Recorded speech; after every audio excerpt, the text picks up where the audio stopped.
Youth Congress സംസ്ഥാന അധ്യക്ഷൻ രാഹുൽ മാങ്കൂട്ടത്തിലിന്റെ അറസ്റ്റിൽ പ്രതിഷേധിച്ച് യൂത്ത് കോൺഗ്രസ് നടത്തിയ മാർച്ചിൽ സംഘർഷം. കണ്ണൂരും കോട്ടയത്തും പോലീസുമായി ഉന്തും തള്ളും ഉണ്ടായി. രണ്ടിടത്തും പ്രവർത്തകർക്ക് നേരെ ജലപീരങ്കിയും പ്രയോഗിച്ചു. കണ്ണൂരിൽ ലാത്തി ചാർജിൽ 4 വനിതാ പ്രവർത്തകർ അടക്കം നിരവധി പേർക്ക് പരിക്കേറ്റു.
ഇപ്പോൾ റിജുൽ മാക്കുറ്റി ടെലിഫോൺ ലൈനിലുണ്ട്. റിജുൽ, ഈ പ്രതിഷേധക്കാരെ ഏത് നിലയിലാണ് പോലീസ് നേരിട്ടത്?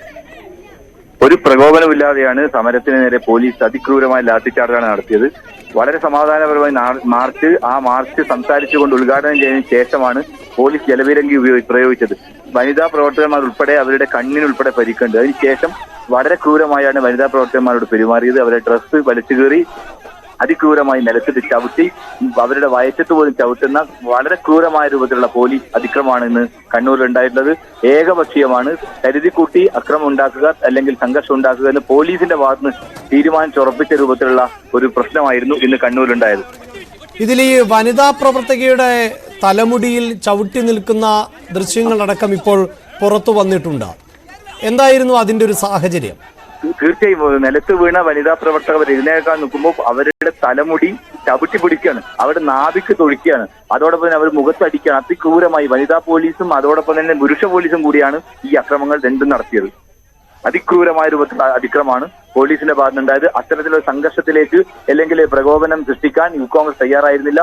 സമാധാനപരമായി നടത്തിയ മാർച്ച് മുദ്രാവാക്യം വിളിക്കുമ്പോഴാണ് ഏകപക്ഷീയമായാണ് പോലീസ് ഇതിനെ ഈ സമരത്തെ നേരിട്ടത്. എത്രത്തോളം പ്രവർത്തകർക്ക് പരിക്കുണ്ട്? അത് നിരവധി വനിതാ പ്രവർത്തകന്മാർ ഉൾപ്പെടെയുള്ള 2-3 പ്രവർത്തകന്മാർക്ക് അതീവ ഗുരുതരമായ പരിക്കേറ്റ് അവർ ആശുപത്രിയിലാണ്. അതോടൊപ്പം തന്നെ കണ്ണിന് പരിക്കേറ്റ KSU നേതാവ് ആശുപത്രിയിലാണ്. നിരവധി ആളുകൾക്ക് ലാത്തിചാർജ് ചെയ്തിട്ടുണ്ട്. ഉദ്ഘാടകനെ പോലും അതിക്രൂരമായി ആക്രമിക്കുന്ന രൂപത്തിലേക്ക് ഒരു പ്രശ്നമില്ലാത്ത രൂപത്തിലേക്ക് ഏകപക്ഷീയമായി ആക്രമിക്കുന്നതാണ് ഇന്ന് കണ്ണൂർ കണ്ടത്. ഏകദേശം എത്രത്തോളം പ്രവർത്തകരുണ്ടായിരുന്നു? ഇവരുടെ ഭാഗത്ത് നിന്ന് പ്രകോപനപരമായ രീതിയിലുള്ള പ്രതികരണങ്ങൾ ഉണ്ടായോ? അതിനെ തുടർന്നാണോ പോലീസ് ഇങ്ങനെ പെരുമാറിയത്?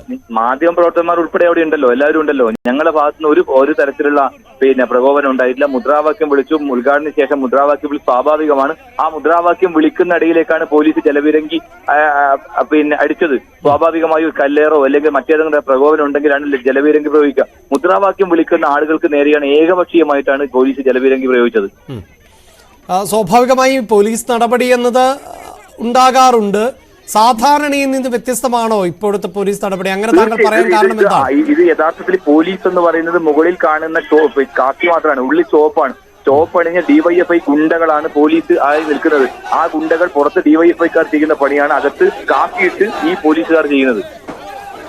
നിലവിൽ ഈ രാഹുൽ മാങ്കൂട്ടത്തിലിന്റെ അറസ്റ്റിനെതിരെ പ്രതിഷേധം കടുപ്പിച്ചിരിക്കുകയാണല്ലോ യൂത്ത് കോൺഗ്രസ്. സമരജ്വാലയടക്കം നടത്താൻ പോകുന്നുണ്ട്. കൂടുതൽ സമര പദ്ധതികൾ തുടരും.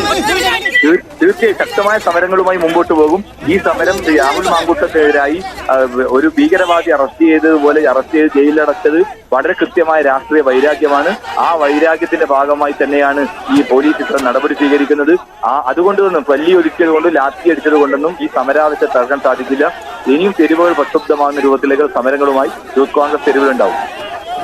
ഡിവൈഎഫ്ഐ പ്രവർത്തകരെ പോലെയാണ് സംസ്ഥാനത്ത് പോലീസ് പ്രവർത്തിക്കുന്നത് എന്നാണ് റിജിൽ മാക്കുറ്റി ആരോപിക്കുന്നത്.